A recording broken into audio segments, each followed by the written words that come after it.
What's up, Nova Heads? It's Amber Nova. This is Chris Lights Out Lytle. Hi, this is Ray Boom Boom Mancini. Ice Boogie. It's the real and raw August Artois. This is Smiling Sam Alvey. It's Archimedes. I'm Jack Cartwheel, the real deal, the human highlight reel. This is Steve Mowry. I'm Victor Henry. Boy, Bulletproof Trooper Dave Dyke. It's ECW Original, The Enforcer, C.W. Anderson. This is Honest John. I'm Moreno. It's Mr. Classic. I'm Jason Punet. The young goats.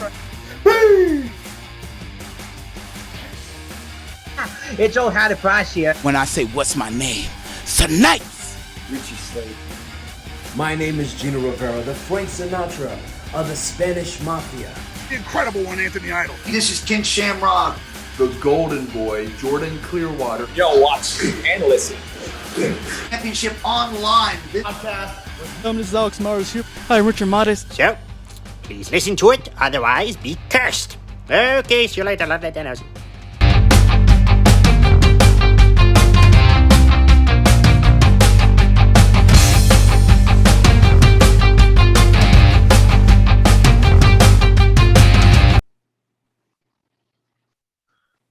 Hello, ladies and gentlemen. You're now watching and listening to Championship Online Podcast with my co-host Rich, and I'm Alex.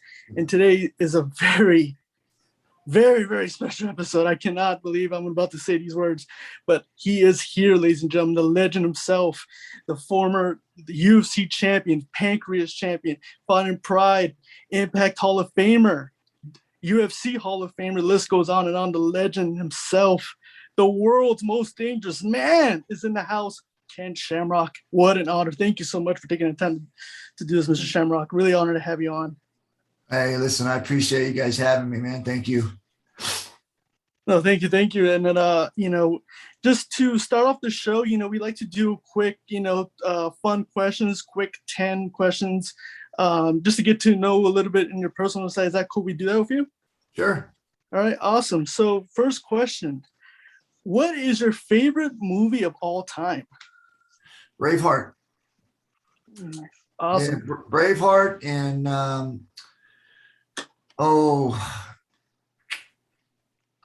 want to go with Al Pacino, but I think I'm going to go with the Goodfellas. Yeah.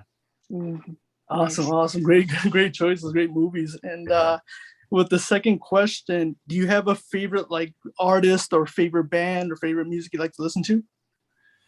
I don't, but when I was younger, it was Led Zeppelin, Leonard Skinner, and Hair of the Dog. Nice. Great bands. And then with the next question, if you could only have one meal for the rest of your life, what meal would it be? Yeah. It would probably be a filet mignon. Nice. With any sides? Anything? Yeah. Yeah, it would be coconut shrimp. Filet mignon with some coconut shrimp. Nice. Awesome. And then with the next question, what out of all the fights you've had overall in your career, what would be your toughest fight that you ever had? Yeah, that one is tough because if you remember right, when I started, I think my first one, I was number 4 on the card over in Japan. Mm-hmm. And then after that, I was in the main event, probably most of my career, main event, semi-main event. So I fought all the toughest guys. So they were all different types of skill sets, but nevertheless very tough. Awesome. And then, every fight that you had or even every wrestling match, is there a pre-fight ritual that you like to do before you go in there? Yeah, I mean, I think for most people, they probably think it's a mistake or it gets you out of your game. But I always had to dislike my opponent when I went in to fight somebody. I don't care if I knew them.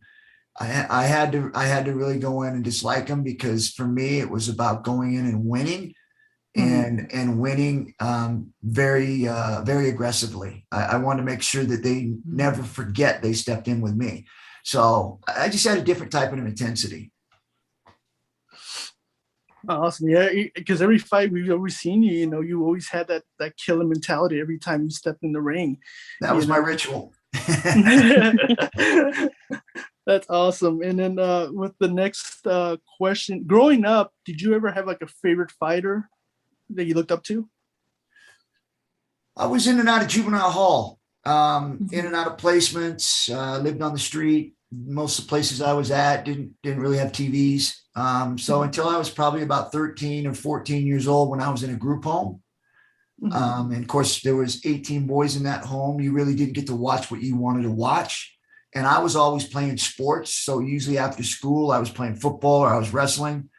So I wasn't home a lot. So I didn't watch TV. But I would say if I was going to sit down and watch a fight, I think that Duran, I really liked him. Thomas Hearns, I liked him. And then I think probably the favorite and where I kind of modeled my intensity after was Mike Tyson. Nice. Awesome. Great fighters you just named. And, and also, when you look back in your career with the next question, was there ever a fighter that you had wished you had fought, but it never happened? Yeah. And I've been asked this before, and it's not really about a fighter that I wished I could have fought. It was more about a fighter I wished I could have fought when I was younger. And that would be Tito Ortiz. I felt like me and him could have put on some really great a great rivalry. He was very good. I thought I was very good. And unfortunately, I was out of my prime and he was in his. So, but I would have loved to have been able to square off with him and really challenge myself when I was in my prime with him in his prime. Oh, absolutely. I think both of you guys in your prime would have been, amazing. It would have been epic. Yeah. Absolutely.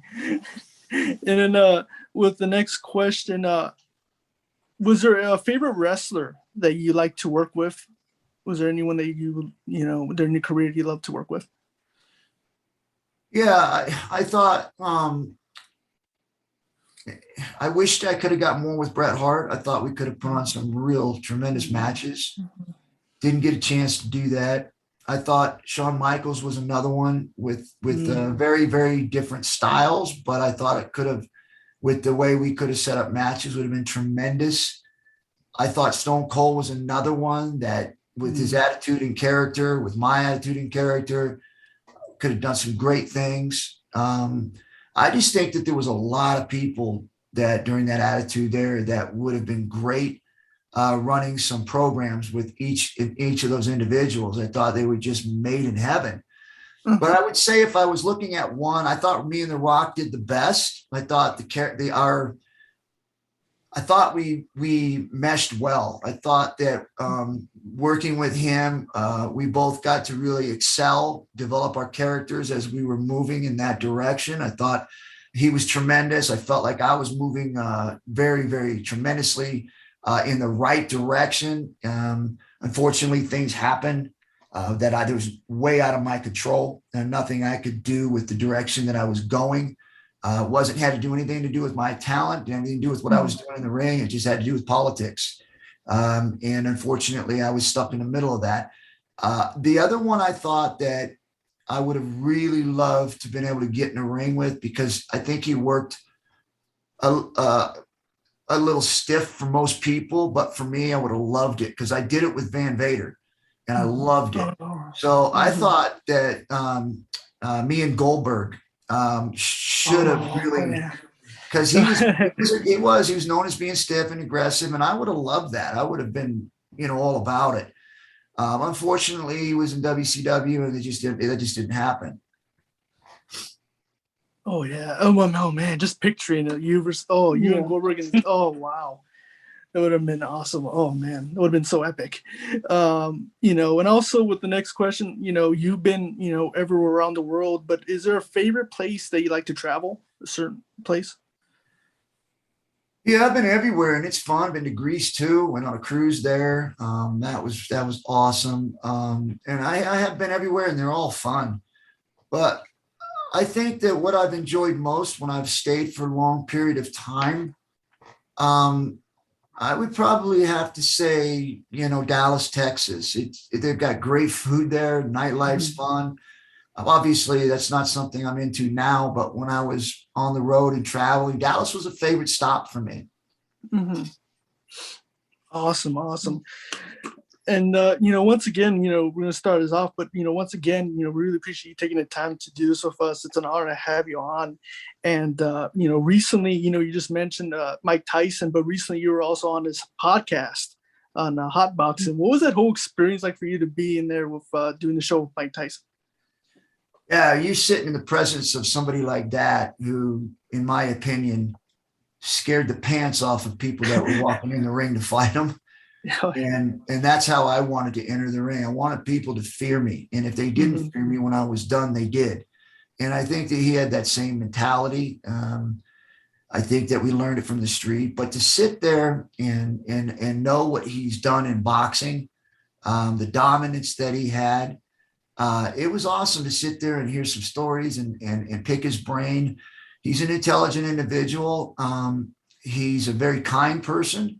I think that goes unnoticed because of him being a boxer and then probably having some issues with his medical. People just kind of look at him with the media and the way they portrayed him, and they just didn't really get to know him.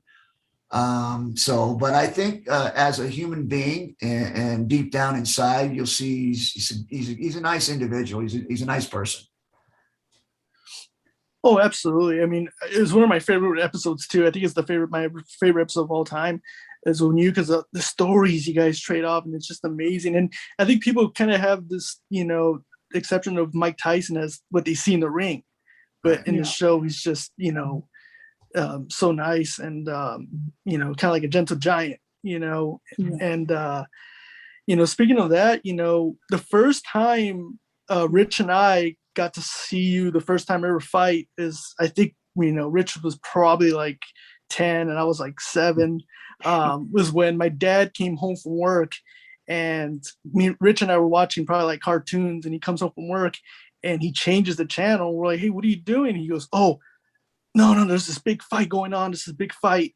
The world's most dangerous man, Ken Shamrock's gonna be on TV. Yeah. You guys gotta watch this. And we're literally like, oh, okay. And it was you against Chemo, the second fight. Yeah. And I remember watching that, and then when you did to him and you threw that knee and you knocked him out, I was like, oh my gosh. I was so mind blown just watching it. It was crazy. And ever since then, followed you, your career, and been, Rich and I were, big fans. But what was it like, that fight too, fighting Chemo the second time, that experience? Yeah, anytime you go in and fight a guy on the second one, especially if they are serious about coming back at you the second time, it's going to be a tougher fight, or at least you should expect it to be, because they fought you once. They may have been, considering who I was at the time, they may have been a little nervous coming in against me since I was the champion or on top at the time. I had a mystique about me. He came in a little tighter, a little nervous, and he got beat with a knee bar. So I think the second time I had it in my mind that he was going to be much more prepared, and he was, because I know he's working with jiu-jitsu guys and he was doing a lot of groundwork, and I know he's prepared. I just happened to be able to catch him, trying to push me into the fence and try to tight waist me and get me to the ground, and then be able to work from the top. Unfortunately for him, I knew he was going to do that, and so I was working on double underhooks and throwing a knee up right down the middle. Not to the side Muay Thai, just right straight up the middle to try to catch him on the chin, because I knew he put his head in my chest. Because if he puts it to the side, I'm going to guillotine him, right? So I knew he put his head right in the center, and I just double underhooked and threw the knee up the middle and caught him right on the chin. Oh yeah, I know Rich and I were even talking about it too. We watched the fight a couple days ago, and it was just perfect the way he caught him with the knee. But as kids too, we're like, oh my god, like this is mind blowing for us. Even now as adults, Alex and I are constantly watching it. It's a fight that you could relive it. The great thing to internet, you could relive it, watch it over and over again. Alex and I would never get tired of watching it. It was such a beautiful KO and like perfect timing. I even tell my friends, like, you want to watch a knockout, watch Chemo versus Ken Shamrock. Right. And talk to me afterwards. It's such a great knockout moment. I think he was about, what, 255, 250, something like that? Yes. Yeah, I came in at 212 or something like that. Mm-hmm. Oh yeah, and then with that, it's crazy because Rich and I were talking like our favorite fights in your career, and another one we were talking about is when you've made your return back to MMA, and this was in Pride, and this is when you fought Alexander Otsuka. Yeah, and I remember there was like a build up to it. Like I remember I believe he came to Saboba, and he kind of challenged you, and King of the Cage. Yeah, King of the Cage, and then you end up fighting him later on in Pride, and you just, you beat him, you knocked him out. What was that whole experience like for you to have that build up with him and also getting to fight him too in Pride? Yeah, if you remember right, Alexander had won, I don't know, 2 or 3 fights, and he beat some Russian dude who was knocking everybody out, and he ended up went in a decision against him. He was just a tough kid. So I know going in and fighting him, it was a tough fight to come back on my first fight. A guy who had a streak of winning, and then he beat, is it Alexander something or another, short Russian guy who was very compact. In fact, Trey fought him. One of my fighters fought him and beat him because I was supposed to fight him, and I ended up, on my plane, I got delayed, so I wasn't able to fight him. So Trey stepped in and beat him. But he had been undefeated or had been running through people, and Alexander beat him. And then they were going to have me fight him when I first came back. And I was like, this is a tough, they're not going to give me anything easy here. And so I remember going in, I had issues with my knees, obviously. That's the reason why I went and left the MMA world to do something else, was because I was struggling with knee injuries. And so, but when I came back, obviously I still had those injuries. So I had to change my game to striking and defending and trying not to go to the ground. And so that was the first time I think people got to see what I could do with my hands and how effective I could be with them. Oh, absolutely. And, and especially, with that fight too, it was kind of like weird in the beginning because I think the lights end up shutting off like in the beginning of the fight. And then, he even did some pro wrestling stuff. I think I remember watching him like run through the ropes. Yeah. And just like, and I'm like, strange a little bit. That's a unique way, yeah. Yeah, I think it was just showmanship, Yeah. Because I think he was feeling good about himself. So, yeah, he like I said, he had some pretty impressive wins up to that point. Mm-hmm. And talking about fighting in Pride, obviously you hear stories, all the things that went on in Pride, but in your eyes and in your opinion, what was the Pride FC experience like, for you? Yeah, that was great. They ran things very professionally. Little bit, they relax on some rules. They're definitely, if they want somebody to win, or they've got a race in the horse, or a horse in the race, they're definitely, I remember, when I fought Sakuraba, I remember my gloves were like pillows and his were like rocks. I mean, so we weren't getting the same equipment, and because Japan is such a small, country, and they have their stars, and you fight over there, you're going to be dealing with some of the politics over there. Mm-hmm. Absolutely. And, and especially, what was it like also, because obviously the fans are very different from the US. What was it like the culture over there and dealing with the fans in Japan? What was that like for you? Yeah, fans were awesome. I know for a lot of guys that go over there the first time, they start freaking out because it's quiet. And so they think that their match is boring. So they start to over pursue and start working too hard. And next thing you know, they get themselves in trouble. But I've always enjoyed it because, you hear them ooh and on all at the same time when something happens. So they're not just screaming and yelling for no reason like you hear in the US, which is great. I mean, I love when people are making noise. I mean, our fans are very important to me. But it's a different style over there with the fans. And if you don't know it, you can literally put yourself in a bad situation thinking that you need to push the fight or you need to do something extra because they are not saying anything. And I think you just have to understand what that culture is over there, that they're not just going to scream and yell for nothing, but when you do something that's exciting, they're all going to say something. And that's when you get that pump. So it's definitely something different that you have to be used to when you go to Japan. Absolutely, yeah. Because Rich and I always watch. We watch a lot of fights in Japan, and you could, always clapping, because which is awesome. Because Rich and I we've gone on fights here, and it's kind of sad to see, because there's times guys like Rich and I, we really appreciate the sport, and we really appreciate what like a double leg takedown or a nice striking exchange, and you see these guys booing. And it's like, didn't you see that double leg, or didn't you see that single leg, or didn't you see that submission attempt? And it's like how hard it was to do that. Yeah. And they just don't like that, and it's just they want you to stand up and bang. Yeah. Exactly. It's different. We go to a UFC fight, and like I said, you just hear people, oh, kill him, knock him out, and then you see someone take him down. He does a beautiful switch or a scramble. And I'm like, how do you not appreciate that? But like you said, the fans here want the KO. Yeah, and I like it. I think I appreciate it because I love the idea that you have fans that hate you. You have fans that are going to boo you.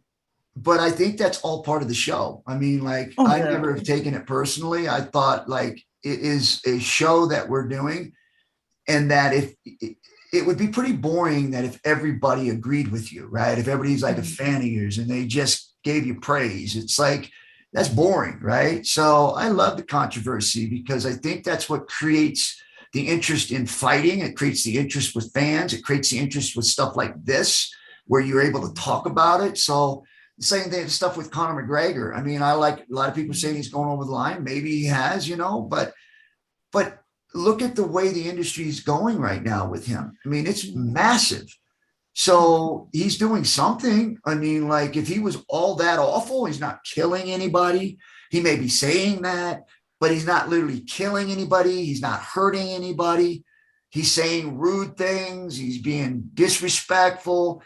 But all of that stuff is stuff that we can talk about, which is giving us information and ammunition to talk about things in the media and the fan base stuff. It gives us something to do. So I just would say to people is just enjoy the show, man. No matter what it is, enjoy the show. Absolutely. And, and that's one of the next questions I was going to ask you, what is your opinion on how the UFC and the Bellator, what the product is, today, how it was, back in the day? What is your opinion? And do you like how now things have changed, even from social media and the followers and everything evolves? What is your opinion on the sport and the product today? Yeah, when you talk about social media, it saves sports because it gives a avenue for fans to be attached to the athletes and to the organizations.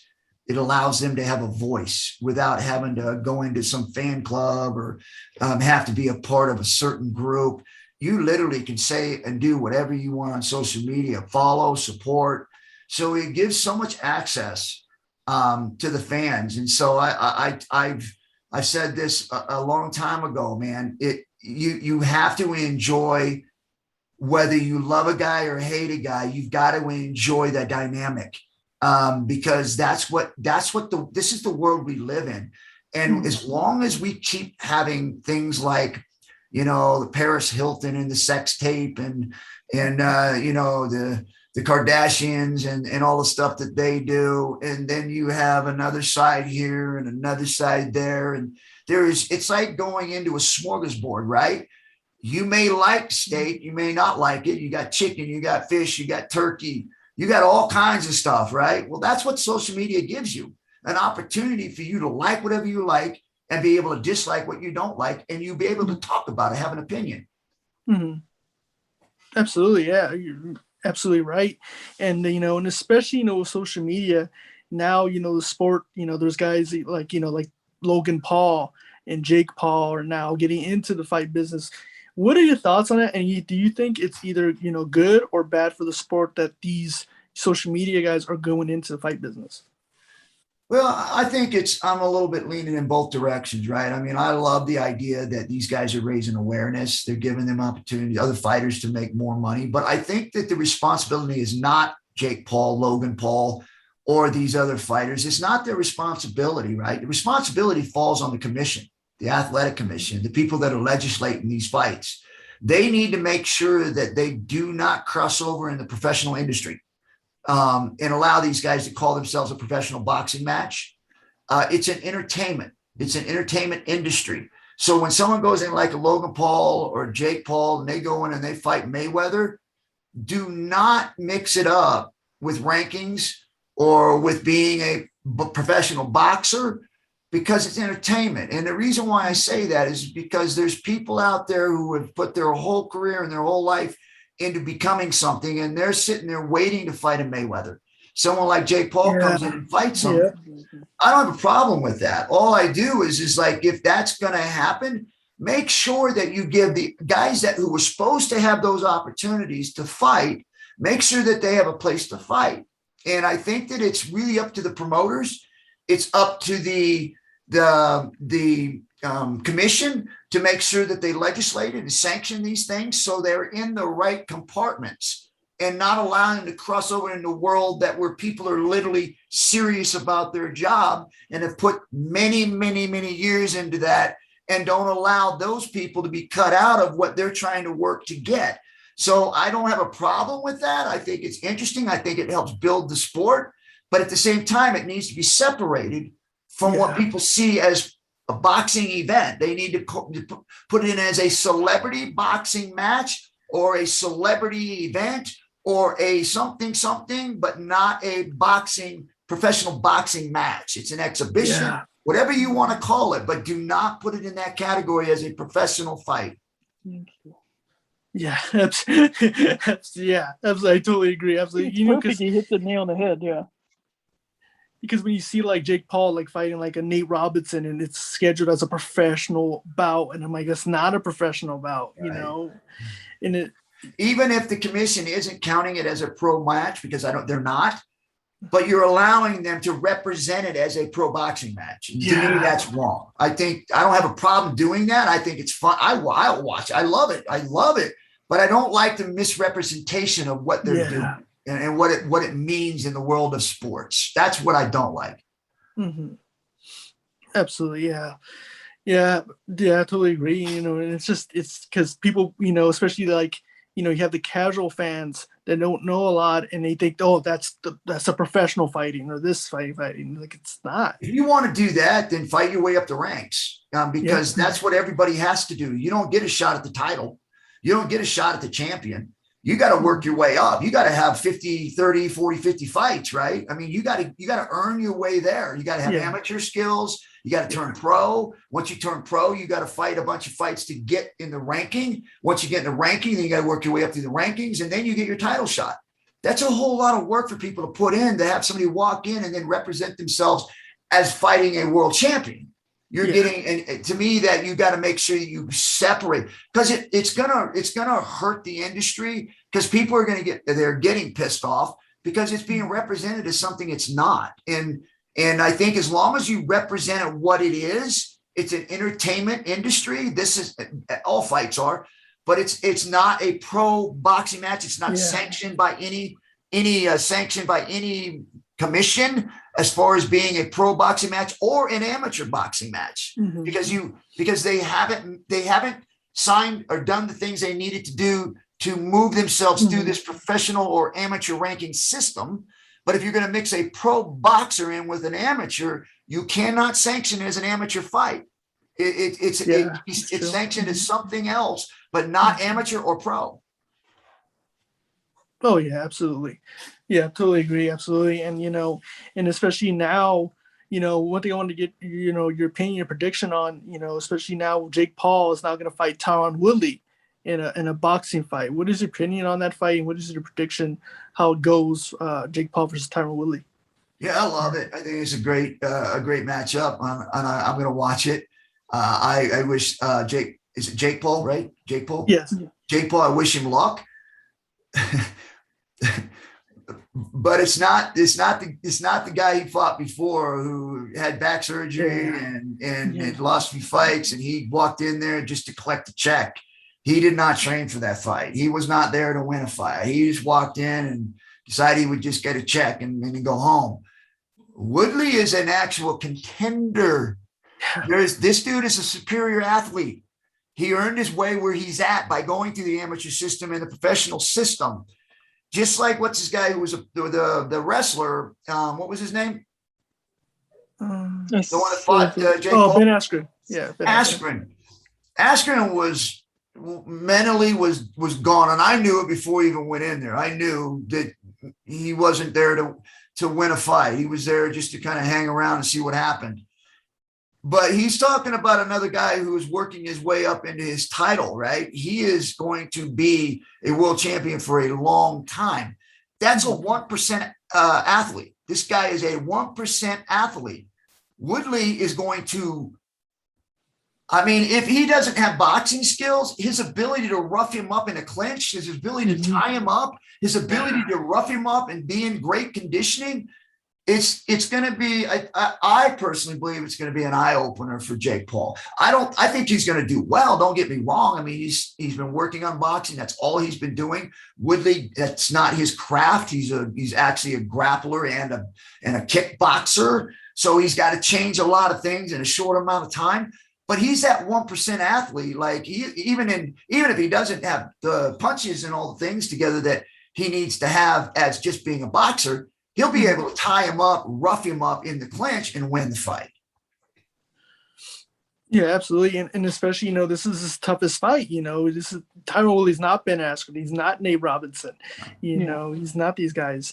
And, Well, I was talking to Alex before this. Do you feel that, like this kind of circus act is keep on continuing on? He's running his mouth. You think it will stop until someone gets hurt? Like, God willing, no one gets hurt. But this is the fight game. In the world, if Woodley goes in there and knocks him out or hurts him badly, this might be the end for Jake Paul. Now you got to worry about the fighter's safety. And you said perfectly that he's not a pro fighter. I'm going to tell you this right now. Boxing. The only guys that can really seriously hurt somebody is people who know how to throw a punch. Guys like Mike Tyson who have power. People that go in and put gloves on and they go at it, people go, I don't want them to get hurt. Man, I'm telling you, it's like pillows. They don't know how to turn the punches over. They don't know how to twist them in there. Even if you've been boxing for 6 years or 4 years, it takes a long time to develop a punching combination that you can hurt somebody with. And so like I said, I know people worry. I know people are going to get hurt. That's why they do celebrity boxing matches, because it's very difficult. I mean, you're sure you can knock somebody out, you can give them a concussion, but when you're talking about death or putting somebody in a coma, it's not going to happen. This is with boxing gloves on, and they're not skilled at boxing. Yeah. I mean, Jake Paul wants to say he's a skilled boxer, but he's not. No. He's a guy that has some boxing skills, decent boxing skills, and yeah, he can land some combinations, but to have the kind of power to hurt somebody is a whole nother world. So I don't worry about that part. I think they're going to be fine. I think Jake Paul's going to be fine. He may get a concussion or get hit hard, a broken jaw, or get cut or something like that. But I don't see anything seriously long-term that's going to happen to him, because Woodley is not a skilled boxer. He can throw some hard punches and he'll probably knock him out, but it's not something that I think long-term we got to worry about. Mm-hmm.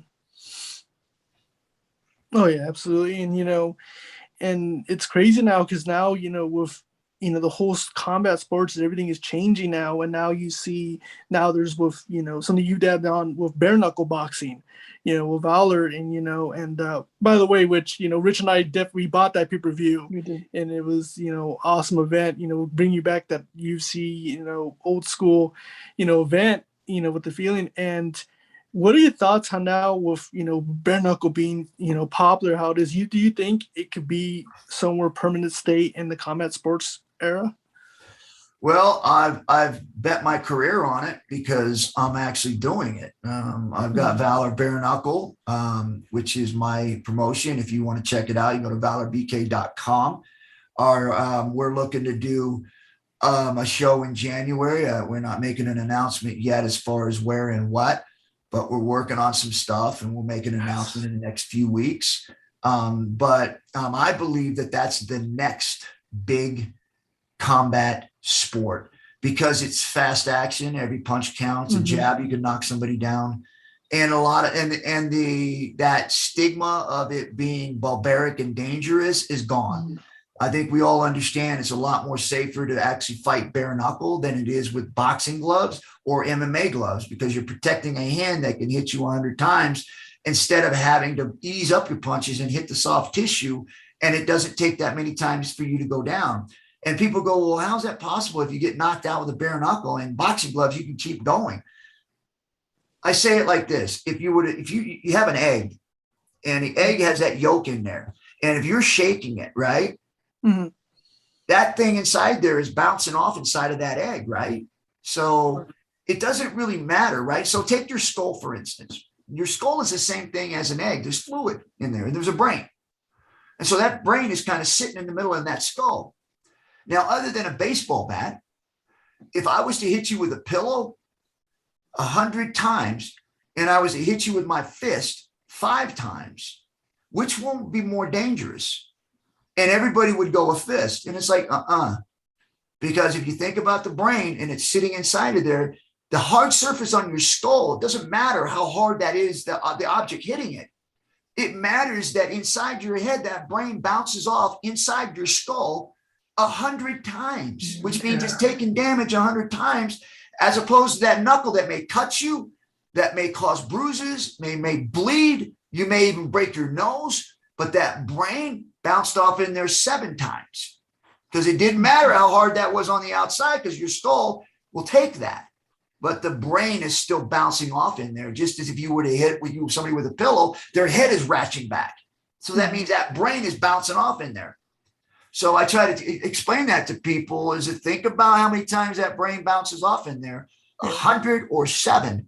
So that's why you see boxers that walk around that had a 20+ year career and they can't speak. Their words are slurred. Most of them are slow.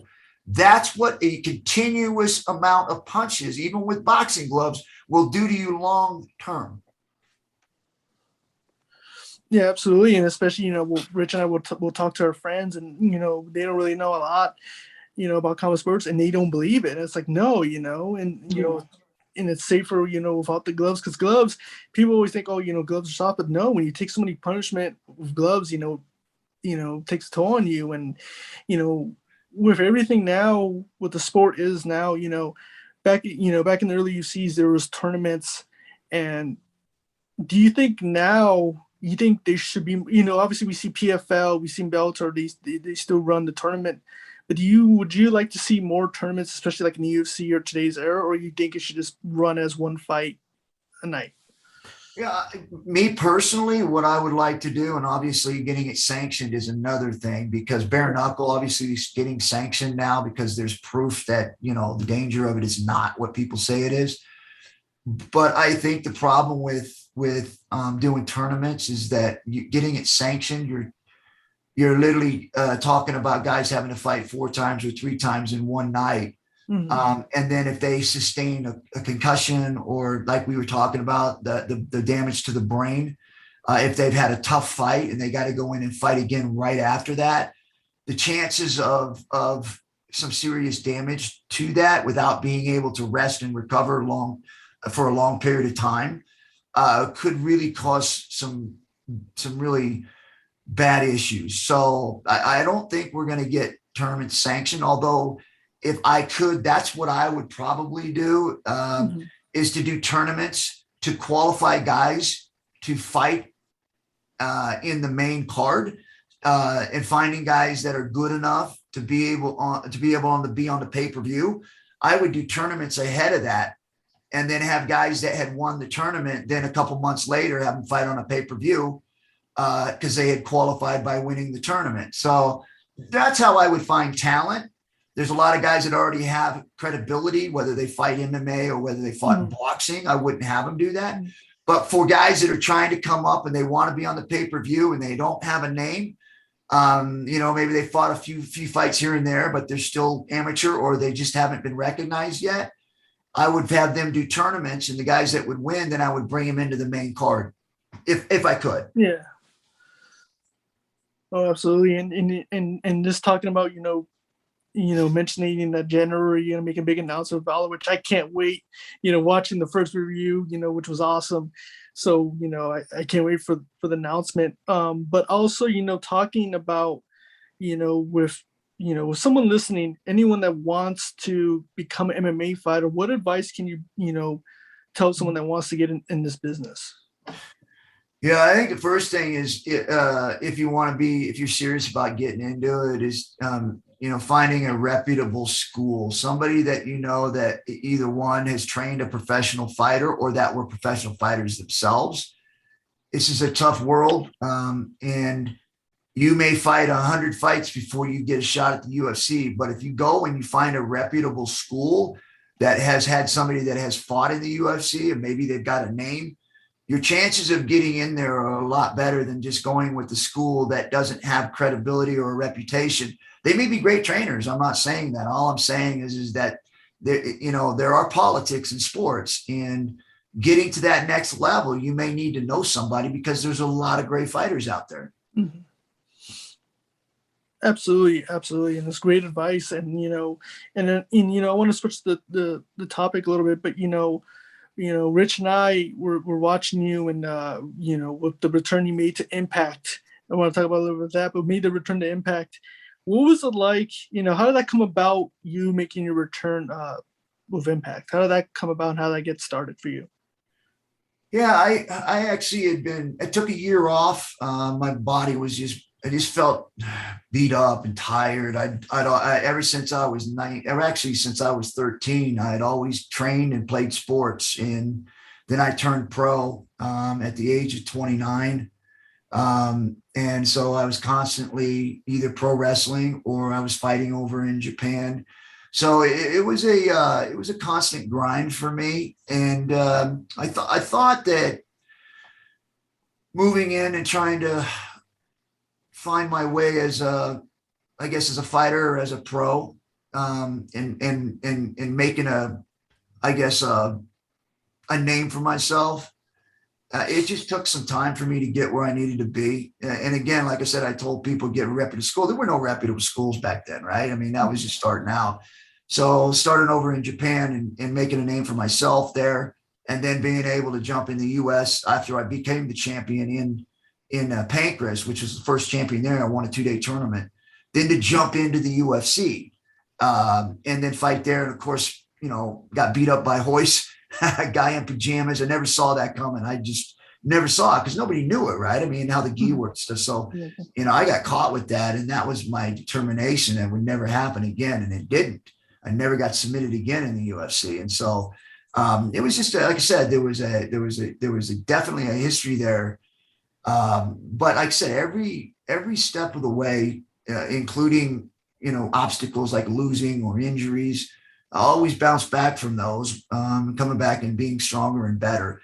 So, I think that just being able to have that ability to be able to, and I think it came from me being in a group home, the way I grew up as a kid, never giving up, always finding, I lived in a car when I was young, right? So I was 10 years old, I was stealing and running away from the police and just surviving. And so that kind of upbringing really prepared me for this fight game, because there's a lot of obstacles and a lot of things you got to overcome, including injuries, politics, all kinds of stuff. And I really believe that prepared me going into the UFC where there was no rules. I mean, it was one guy. That was a day off for me because I was used to fighting in the street and I was fighting 4 guys, some guys with weapons. So it was like, yeah, shit, I got no problem with that. Obviously, Hoist Gracie, as great as he was, and nobody knew it at the time, with the gi and stuff, was able to really just open the world up to all kinds of opportunities for guys who didn't naturally have the ability to just fight and beat people up because they were small. And this opened up a whole nother world, including myself, because I wasn't that big at the time. I was only 190 pounds or 195 pounds. So for the average guy, they were going at 200 plus, 220. 6'2", 220. So we were the two smallest guys. So it was, like I said, it was fun to be in that time and to be able to help start and create history that gave, everyone, not just, big guys, but it gave everyone an opportunity to have a chance to fight.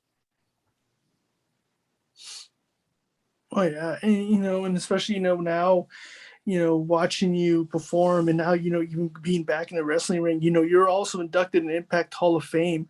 What was that moment like for you to finally get the recognition and being in the Hall of Fame and Impact, and also having The Rock inducting you? What was that the whole experience like for you?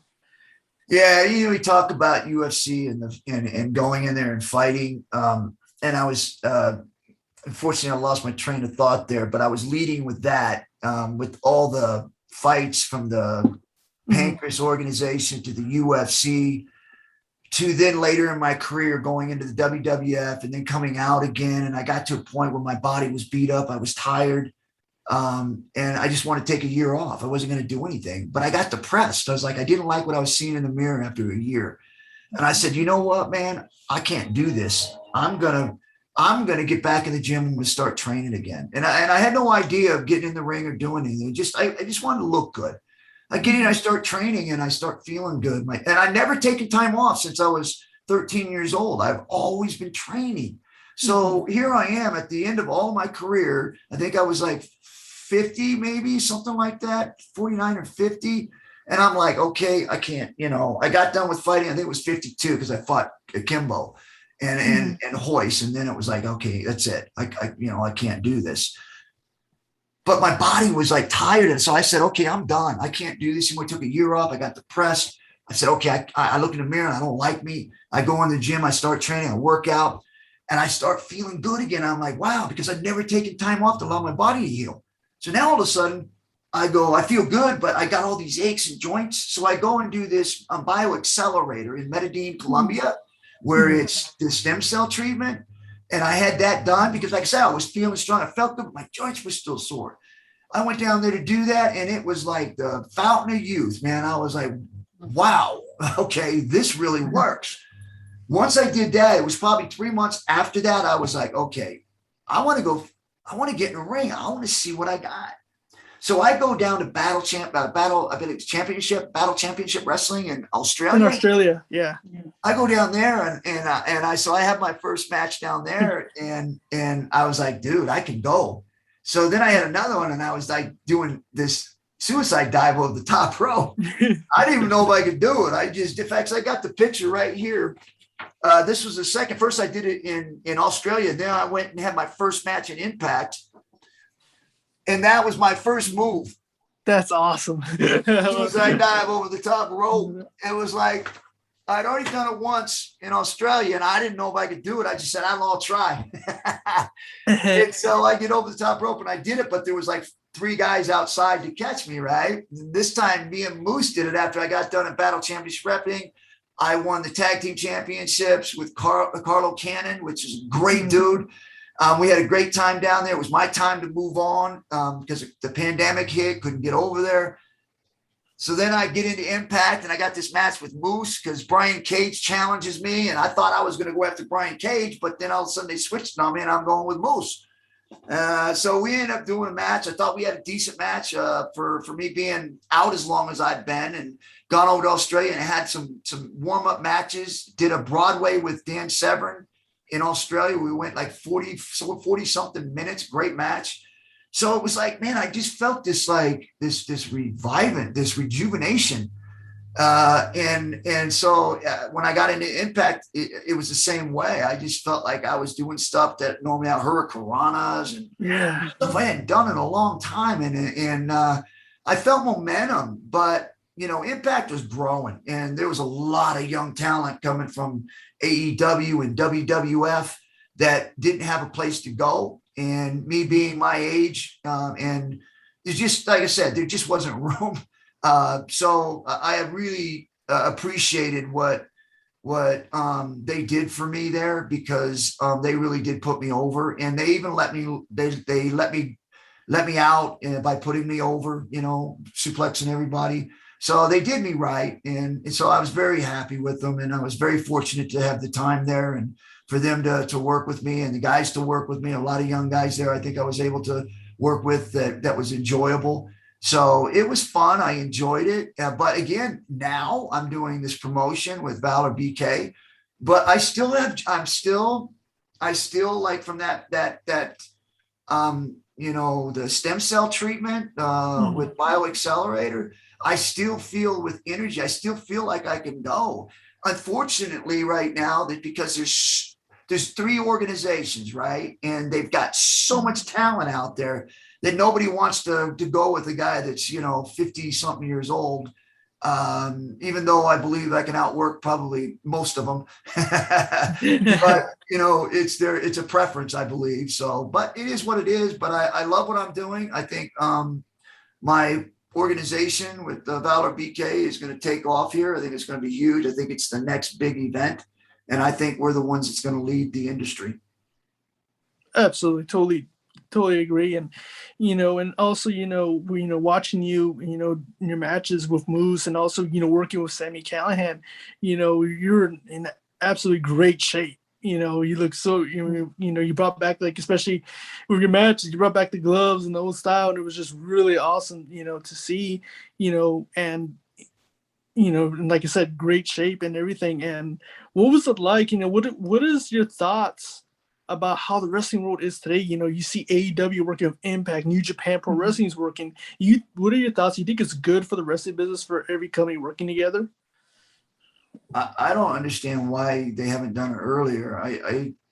I'm not sure. You still own the company, and I don't know why you can't cross promote. Obviously, you don't want anybody to beat your champion and give a belt over or something like that. But there's a lot of stuff you can do under the belt.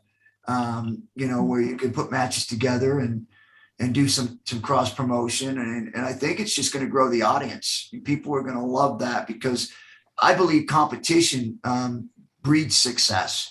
It forces everyone to have to up their game because now you're being challenged by another promotion and you're working together with them. And if they're outworking you, you got to step your game up. And so I believe that's what happened with WCW and the WWF. And that's why the Attitude Era was so good because they had to be. Otherwise, they would be gone. And so I think that by doing AEW and WWF and Impact Wrestling or whatever it is, the guys that are writing the stories and being creative, they got to step their game up or they're going to get walked over. And so I truly believe that that's what's next and should be for this industry, for wrestling. If it's going to reach the pinnacle that it was before, is to challenge one another and don't be afraid to take the challenge. Absolutely. Do you ever think, like you said, like AEW is working with Impact and New Japan. Do you ever believe that Vince McMahon would ever work with them? Vince doesn't have to. He's at an age right now where he's done everything. And I don't think it's even in his mind to try to start something new. Like I said, he's earned his way to kind of relax now, even though he's not. But I don't think he's going to take on that kind of challenge because of where he's at with his age. I just don't think that's going to happen. And I don't think that, at least from what I can see, when it comes to Hunter or Stephanie or Shane, I don't see the same creativity that their dad had. I know they're doing well and that they can put stuff together, but Vince was a different breed when it came to being able to create characters and create angles and create storylines. Mm-hmm. Yeah, absolutely. And especially now, he is getting a little bit older now, and now Stephanie and Triple H will most likely be in charge. But there's something different, especially from the Attitude Era to now where it is now. What are your thoughts on now how the WWE product is? If you do watch the, what do you think of the product and how they're doing it now with NXT and Raw and SmackDown?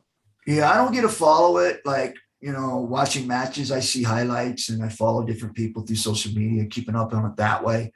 But I don't really get to sit and watch shows because I just don't have the time. But just the things that I'm seeing and things I'm feeling, I don't know, there's something missing and I can't seem to put my finger on it, but I don't know. It just seems like you don't have the the grungy, badass, tough guys anymore. Yeah. You know, it's too pretty. It's too choreographed. It's too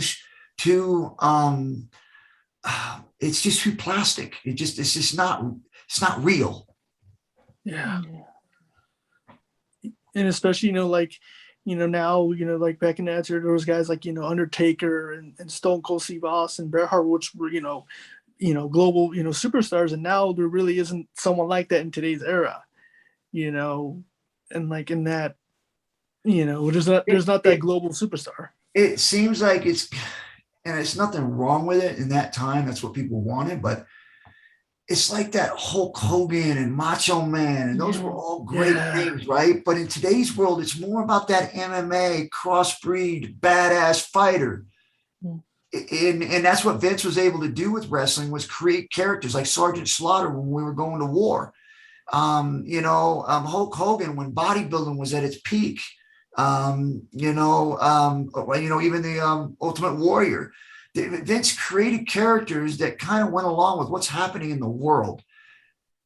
I don't see that. Like, they had Brock for a while. I know they got some other guys there but there's other stuff going on in the world that you don't have, those characters that are mimicking things that are in characters of things that are happening in the world.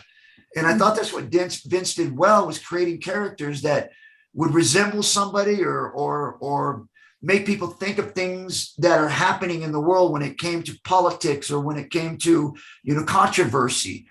He was able to create those kinds of different characters that would somehow bring people into that realm or that memory. You hated them or you loved them. And I just don't see those characters that are relating to the world, like what's going on in the world. Yeah, absolutely. No, absolutely. You're totally correct. And it is true. Is this something that they're missing? Something missing from, you need that character. And right now it's just not. And, you don't see that now in today's era. This feels choreographed. Like it doesn't, when you get a good actor and he just brings you in, and like you could cry or you get angry. I mean, this movie that you forget it's a movie, right? Mm-hmm. That's what's missing. Like, you don't have that, where like the Stone Cold and the Bret Hart, when they were WrestleMania 13, when I was refereeing the match, I thought it was real. I mean, I was in there refereeing. I thought it was real. It seems like that kind of intensity is missing. Do you think the reasoning is due to like the talent, or do you believe it's the writers? Like, I think it's a combination. It's a combination of things. I think I don't think that there's an urgency or a competition or pride, not pride, but I just, there's something missing with the whole organization of trying to get people to rise their game up, like take the world over. Like, when you go in there, you're competing with the guy that just went in there. You want to be better than them. And the guys that are going on first want to set the tone. They want to set the bar this high. And it just seems like there's just that thing where you get drawn into a movie where you forget that it's a movie. It feels like that's gone. Yeah. Absolutely. I totally agree. And, and that's something was just, like you said, it's just missing. It's just missing that one piece, and hopefully, soon they can figure that out. But as we're getting closer to wrapping things up, one thing we want to talk about, as you can see, Rich, and behind us, we have a lot of figures. We're really into figure collecting, and we have a few figures of yourself, as we have here. I wanted to get your opinions. What was the process of with the whole figures and making them, and also what is your favorite Ken Shamrock figure of yourself? Yeah, I think the one they just came out with the robe, that one I liked a lot. I like that one. And then the one that they actually made where it doesn't look like me, but I'm huge, and it's the sweat one. I look like a monster. Yeah, I like that one too. Because one of our favorites, Alex and I remember, and I actually bought one recently. That's the first thing, one of the first toys I saw under the Christmas tree years ago when I was a kid was this one right here, the old school classic figure. Oh yeah, that was that. Yep, I do remember. That's after I won the Intercontinental. Yeah. Yes. Yeah. One of my favorites. And then another one Alex and I are big fan of is the 2-pack right here of Dan Severn and yourself. Yeah, that was the only match we ever had too. Like we never. That's one thing I didn't understand there either. I didn't. Where was our program? He brought him in for me. I know it. Yeah. Absolutely. But once again, Mr. Shamrock, it was an honor to have you on. I still can't believe you were on the podcast, but we really appreciate you taking the time to be here with us. And also real quick, I wanted to make an announcement. On Sunday, November 14, Ken Shamrock, will be at Jimmy's World Order doing an autograph signing. And also you will be with Dan Severn again from Sunday, November 14, with Dan Severn from 12 to 3 p.m. So if you're in the Los Angeles area, come by to Jimmy's World Order. Ken Shamrock and Dan Severn will be signing autographs and taking pictures of all the fans. And is there anything you would like to say? Any shout outs, anything you're promoting, anything you want to plug in? Yeah, just next couple of weeks, go to go to KenShamrock.com now. Check out my website. We've got all kinds of interesting things on there. My social media, Twitter, Facebook, Instagram, you name it, I got it there. Go check those out. But if you're a fight fan and you want to see what we got coming up, we're going to make an announcement real soon. Go to valorbk.com. Check out that website. You'll be able to, if you sign up, you get newsletters, be able to get things first on what we're doing. Also too, on my KenShamrock.com, we have a shopping cart on there. We got books, my Enter the Lion's Den, Beyond the Lion's Den. We got t-shirts. So we got all kinds of stuff on there. If you want to buy some merch, go check that out. So other than that, man, pay attention to valorbk.com. We're going to make an announcement real soon, and we're going to be doing a fight real soon, and it's bare knuckle, and it's no ground stuff, straight up, man on man, macho, throwing hands. Yes. Awesome. I definitely can't wait. So definitely we'll put all the links up there below, and definitely go check out Valor. You're not going to want to miss this. Rich and I definitely watched the first review and it was awesome. We cannot wait for the next event. So definitely go check them out, Valor BK, and it's going to be amazing. It's going to be awesome. It's going to be exciting. Again, thank you, Mr. Shamrock, for taking the time to be. It was an honor to have you on, and thank you. Just thank you so much for taking the time to be on the podcast. Listen, I appreciate you guys, man. Thank you. And we'll be talking to you soon. When we announce this thing, we'll jump back on again. Oh, absolutely. We're honored to do it. I can't wait for the big announcement. And that's going to do it up for Rich and I. We'll see you guys next time on Championship Online Podcast. Thank you so much for watching and listening. We'll see you guys next time.